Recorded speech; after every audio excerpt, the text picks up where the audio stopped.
Anne of Avonlea by Maude Montgomery. Chapter 19. Just a Happy Day. After all, Anne had said to Marilla once, I believe the nicest and sweetest days are not those on which anything very splendid or wonderful or exciting happens, but just those that bring simple little pleasures, following one another softly, like pearls slipping off a string. Life at Green Gables was full of just such days, for Anne's adventures and misadventures, like those of other people, did not happen all at once, but were sprinkled over the year, with long stretches of harmless, happy days between, filled with work and dreams and laughter and lessons. Such a day came late in August. In the forenoon, Anne and Diana rowed the delighted twins down the pond to the sandshore to pick sweetgrass and paddle in the surf, over which the wind was harping an old lyric learned when the world was young. In the afternoon, Anne walked down to the old Irving place to see Paul. She found him stretched out on the grassy bank beside the thick fir grove that sheltered the house on the north, absorbed in a book of fairy tales. He sprang up radiantly at sight of her. "Oh, I'm so glad you've come, teacher," he said eagerly, "because Grandma's away. You'll stay and have tea with me, won't you?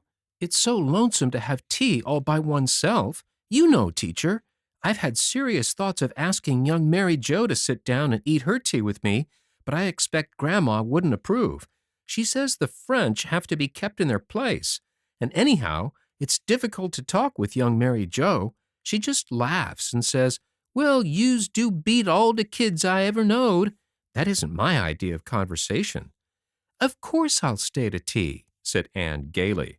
"I was dying to be asked. My mouth has been watering for some more of your grandma's delicious shortbread ever since I had tea here before."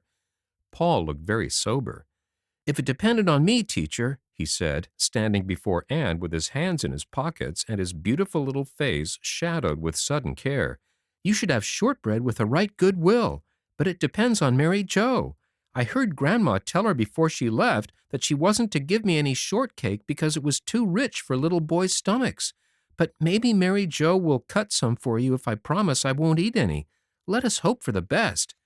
"Yes, let us," agreed Anne, whom this cheerful philosophy suited exactly. "And if Mary Jo proves hard-hearted and won't give me any shortbread, it doesn't matter in the least, so you are not to worry over that." "You're sure you won't mind if she doesn't?" said Paul anxiously. "Perfectly sure, dear heart." "Then I won't worry," said Paul with a long breath of relief, "especially as I really think Mary Jo will listen to reason. She's not a naturally unreasonable person, but she has learned by experience that it doesn't do to disobey Grandma's orders. Grandma is an excellent woman, but people must do as she tells them. She was very much pleased with me this morning because I managed at last to eat all my plateful of porridge. It was a great effort, but I succeeded. Grandma says she thinks she'll make a man of me yet. But, teacher, I want to ask you a very important question. You will answer it truthfully, won't you?" "I'll try," promised Anne. "Do you think I'm wrong in my upper story?" asked Paul, as if his very existence depended upon her reply. "Goodness, no, Paul," exclaimed Anne in amazement. "Certainly you're not. What put such an idea into your head?" "Mary Jo, but she didn't know I heard her. Mrs. Peter Sloane's hired girl, Veronica, came to see Mary Jo last evening, and I heard them talking in the kitchen as I was going through the hall. I heard Mary Jo say, 'Dat Paul, he is the queerest little boy. He talks dat queer. I tink there's something wrong in his upper story.' I couldn't sleep last night for ever so long thinking of it and wondering if Mary Jo was right. I couldn't bear to ask Grandma about it somehow, but I made up my mind I'd ask you. I'm so glad you think I'm all right in my upper story." "Of course you are. Mary Jo is a silly, ignorant girl, and you are never to worry about anything she says," said Anne indignantly, secretly resolving to give Mrs. Irving a discreet hint as to the advisability of restraining Mary Jo's tongue. "Well, that's a weight off my mind," said Paul. "I'm perfectly happy now, teacher, thanks to you. It wouldn't be nice to have something wrong in your upper story, would it, teacher? I suppose the reason Mary Jo imagines I have is because I tell her what I think about things sometimes. It's a rather dangerous practice, admitted Anne out of the depths of her own experience. Well, by and by I'll tell you the thoughts I told Mary Jo, and you can see for yourself if there's anything queer in them, said Paul. But I'll wait till it begins to get dark. That is the time I ache to tell people things, and when nobody else is handy, I just have to tell Mary Jo. But after this I won't, if it makes her imagine I'm wrong in my upper story. I'll just ache and bear it. And if the ache gets too bad, you can come up to Green Gables and tell me your thoughts, suggested Anne, with all the gravity that endeared her to children, who so dearly love to be taken seriously. Yes, I will, but I hope Davy won't be there when I go, because he makes faces at me. I don't mind very much, because he is such a little boy, and I'm quite a big one, but still it is not pleasant to have faces made at you, and Davy makes such terrible ones. Sometimes I am frightened he will never get his face straightened out again.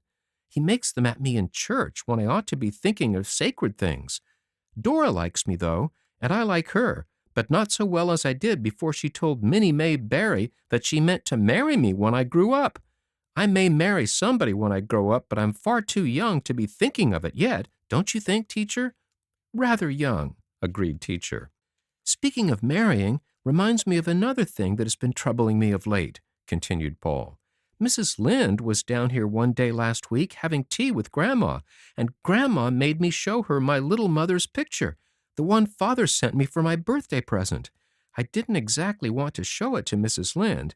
Mrs. Lynde is a good, kind woman, but she isn't the sort of person you want to show your mother's picture to. You know, teacher. But of course I obeyed Grandma. Mrs. Lynde said she was very pretty, but kind of actressy looking, and must have been an awful lot younger than Father. Then she said, "Some of these days your pa will be marrying again likely. How will you like to have a new ma, Master Paul?" Well, the idea almost took my breath away, teacher, but I wasn't going to let Mrs. Lynde see that. I just looked her straight in the face, like this, and I said, "Mrs. Lynde, Father made a pretty good job of picking out my first mother, and I could trust him to pick out just as good a one on the second time. And I can trust him, teacher, but still, I hope, if he ever does give me a new mother, he'll ask my opinion about her before it's too late. There's Mary Jo coming to call us to tea. I'll go and consult with her about the shortbread."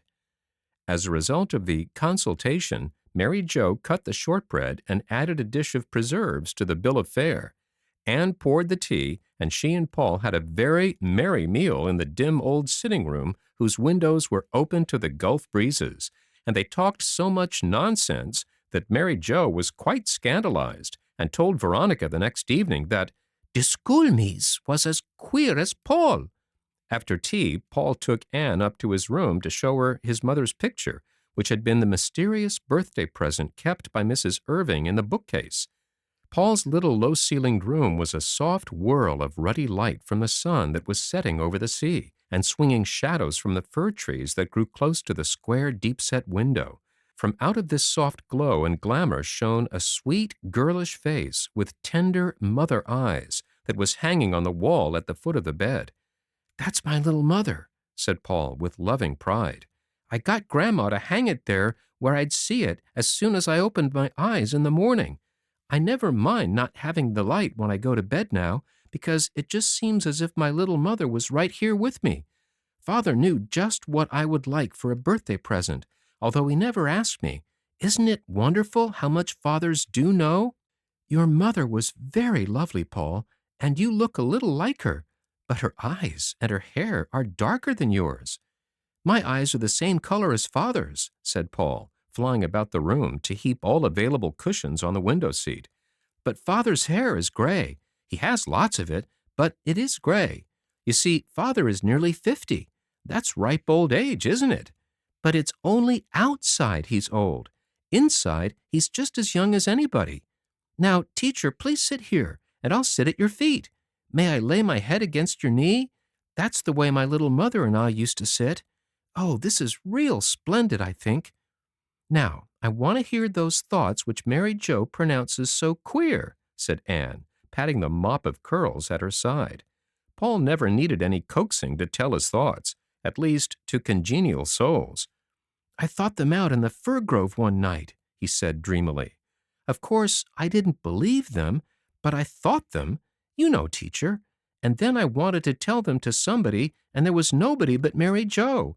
Mary Jo was in the pantry setting bread, and I sat down on the bench beside her, and I said, 'Mary Jo, do you know what I think? I think the evening star is a lighthouse on the land where the fairies dwell.' And Mary Jo said, 'Well, yous are the queer one. There ain't no such thing as fairies.' I was very much provoked. Of course, I knew that there are no fairies, but that needn't prevent my thinking there is. You know, teacher. But I tried again, quite patiently. I said, 'Well then, Mary Jo, do you know what I think? I think an angel walks over the world after the sun sets, a great, tall, white angel with silvery folded wings, and sings the flowers and birds to sleep. Children can hear him if they know how to listen.' Then Mary Jo held up her hands all over Flower and said, 'Well, yous are the queer little boy. Yous make me feel scared.' And she really did look scared. I went out then and whispered the rest of my thoughts to the garden. There was a little birch tree in the garden, and it died. Grandma says the salt spray killed it, but I think the dryad belonging to it was a foolish dryad who wandered away to see the world and got lost, and the little tree was so lonely it died of a broken heart. And when the poor foolish little dryad gets tired of the world and comes back to her tree, her heart will break," said Anne. "Yes, but if dryads are foolish, they must take the consequences, just as if they were real people," said Paul gravely. "Do you know what I think about the new moon, teacher? I think it is a little golden boat full of dreams. And when it tips on a cloud, some of them spill out and fall into your sleep." "Exactly, teacher. Oh, you do know. And I think the violets are little snips of the sky that fell down when the angels cut out holes for the stars to shine through. And the buttercups are made out of old sunshine. And I think the sweet peas will be butterflies when they go to heaven. Now, teacher, do you see anything so very queer about those thoughts?" "No, laddie dear, they are not queer at all. They are strange and beautiful thoughts for a little boy to think, and so people who couldn't think anything of the sort themselves, if they tried for 100 years, think them queer. But keep on thinking them, Paul. Some day you are going to be a poet, I believe." When Anne reached home, she found a very different type of boyhood waiting to be put to bed. Davy was sulky, and when Anne had undressed him, he bounced into bed and buried his face in the pillow. "Davy, you have forgotten to say your prayers," said Anne rebukingly. "No, I didn't forget," said Davy defiantly. "But I ain't going to say my prayers any more. I'm going to give up trying to be good, 'cause no matter how good I am, you'd like Paul Irving better. So I might as well be bad and have the fun of it." "I don't like Paul Irving better," said Anne seriously. "I like you just as well, only in a different way." "But I want you to like me the same way," pouted Davy. "You can't like different people the same way. You don't like Dora and me the same way, do you?" Davy sat up and reflected. "No," he admitted at last. "I like Dora because she's my sister, but I like you because you're you.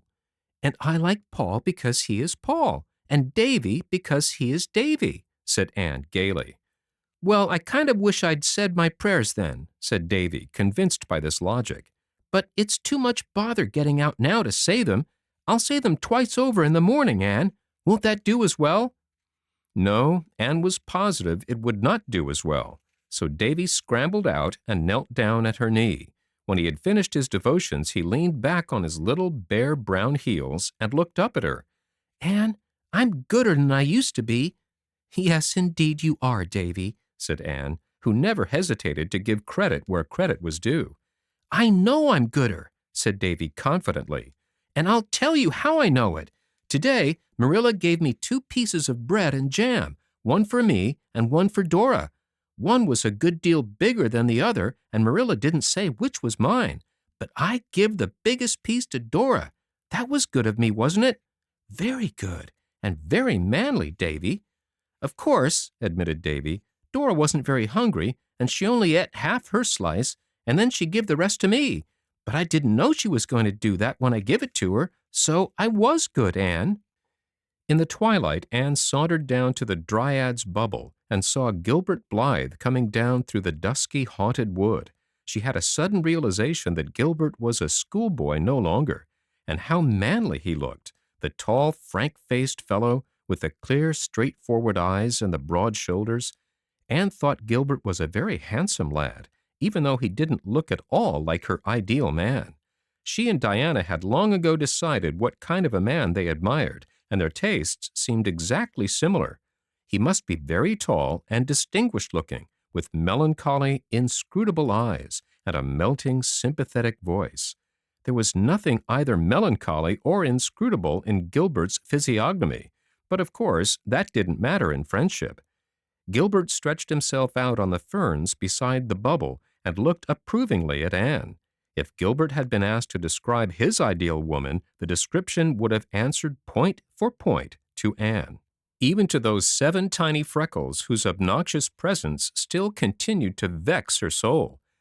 Gilbert was as yet little more than a boy, but a boy has his dreams as have others, and in Gilbert's future there was always a girl with big, limpid gray eyes, and a face as fine and delicate as a flower. He had made up his mind also that his future must be worthy of its goddess. Even in quiet Avonlea there were temptations to be met and faced. White Sands youth were a rather fast set, and Gilbert was popular wherever he went, but he meant to keep himself worthy of Anne's friendship, and perhaps some distant day her love, and he watched over word and thought and deed as jealously as if her clear eyes were to pass in judgment on it. She held over him the unconscious influence that every girl whose ideals are high and pure wields over her friends, an influence which would endure as long as she was faithful to those ideals, and which she would as certainly lose if she were ever false to them.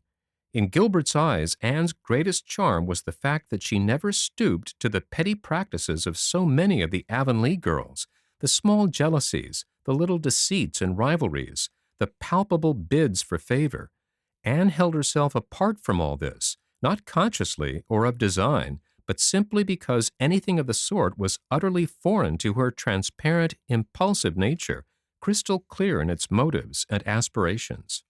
But Gilbert did not attempt to put his thoughts into words, for he had already too good reason to know that Anne would mercilessly and frostily nip all attempts at sentiment in the bud, or laugh at him, which was 10 times worse. "You look like a real dryad under that birch tree," he said teasingly. "I love birch trees," said Anne, laying her cheek against the creamy satin of the slim bole with one of the pretty, caressing gestures that came so natural to her. "Then you'll be glad to hear that Mr. Major Spencer has decided to set out a row of white birches all along the front road of his farm, by way of encouraging the AVIS," said Gilbert. "He was talking to me about it today. Major Spencer is the most progressive and public-spirited man in Avonlea, and Mr. William Bell is going to set out a spruce hedge along his road front and up his lane. Our society is getting on splendidly, Anne. It is past the experimental stage and is an accepted fact. The older folks are beginning to take an interest in it, and the White Sands people are talking of starting one too. Even Elisha Wright has come around since that day the Americans from the hotel had the picnic at the shore. They praised our roadsides so highly and said they were so much prettier than in any other part of the island. And when in due time the other farmers follow Mr. Spencer's good example and plant ornamental trees and hedges along their road fronts, Avonlea will be the prettiest settlement in the province." "The aides are talking of taking up the graveyard," said Anne, "and I hope they will, because there will have to be a subscription for that, and it would be no use for the society to try it after the Hall affair. But the aides would never have stirred in the matter if the society hadn't put it into their thoughts unofficially. Those trees we planted on the church grounds are flourishing, and the trustees have promised me that they will fence in the school grounds next year. If they do, I'll have an Arbor Day, and every scholar shall plant a tree, and we'll have a garden in the corner by the road. We've succeeded in almost all our plans so far, except in getting that old boulder house removed," said Gilbert. "And I've given that up in despair. Levi won't have it taken down just to vex us. There's a contrary streak in all the Boulters, and it's strongly developed in him. Julia Bell wants to send another committee to him, but I think the better way will just be to leave him severely alone," said Anne sagely. "And trust to Providence, as Mrs. Lynde says," smiled Gilbert. "Certainly, no more committees. They only aggravate him. Julia Bell thinks you can do anything, if you only have a committee to attempt it. Next spring, Anne, we must start an agitation for nice lawns and grounds. We'll sow good seed betimes this winter. I have a treatise here on lawns and lawn making that I'm going to prepare a paper on the subject soon. Well, I suppose our vacation is almost over. School opens Monday. Has Ruby Gillis got the Carmody School?" "Yes, Priscilla wrote that she had taken her own home school, so the Carmody trustees gave it to Ruby. I'm sorry Priscilla is not coming back, but since she can't, I'm glad Ruby has got the school. She will be home for Saturdays, and it will seem like old times to have her and Jane and Diana and myself all together again." Marilla, just home from Mrs. Lynde's, was sitting on the back porch step when Anne returned to the house. "Rachel and I have decided to have our cruise to town tomorrow," she said. "Mr. Lynde is feeling better this week, and Rachel wants to go before he has another sick spell. I intend to get up extra early tomorrow morning, for I've ever so much to do," said Anne virtuously. "For one thing, I'm going to shift the feathers from my old bed tick to the new one. I ought to have done it long ago, but I've just kept putting it off. It's such a detestable task. It's a very bad habit to put off disagreeable things, and I never mean to again, or else I can't comfortably tell my pupils not to do it.